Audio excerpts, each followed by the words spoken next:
this study. It's basically they put a rat in a cage and they gave it plain water or they gave it water laced with drugs. And it tasted both.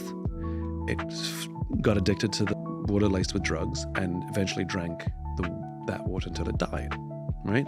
And so this became our understanding of addiction. Many years later, not that long ago, another scientist said, hold on, there's a problem with this experiment. A rat, like a person, is a social animal. And you took this social animal and you put it by itself and then offered it drugs. So you created loneliness and then you offered the drug. They created something called Rat Park, where basically what they did is they created a new cage filled with things to do and mazes and wheels and other rats, and they were social. And the rats tasted both waters, the one laced with morphine and the one that was just plain. They taste and they drank enough of the morphine-laced one to get addicted, and then they stopped. It diminishes how much they drank, and they only drank the plain water.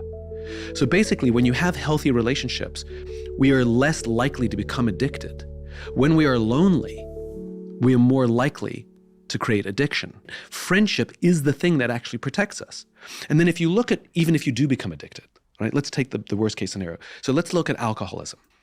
We know that to beat alcoholism, you join AA, community. And everybody talks about the importance of community and finding your community.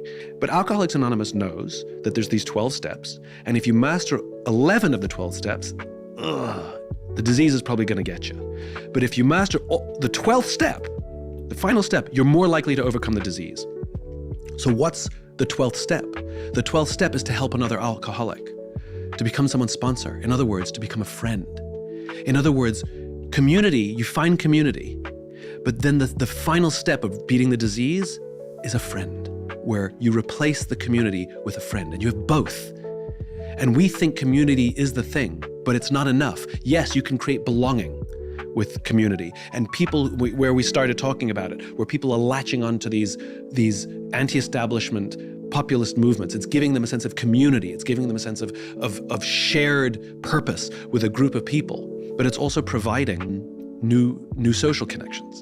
One of the things we don't do is we are not good at making friends, and we're not good at looking after friends. There's an entire industry to help people like us become better leaders. I'm a part of it. I write books about it. There's an entire industry to help people be better parents. And if you're going to have a child, if you've got a child with problems, you read all the books about how to be a better parent. There are no books, or precious few books, to teach us, and there's no industry to teach us how to be a better friend. Like, are you a good friend? Are you a good friend to your friends?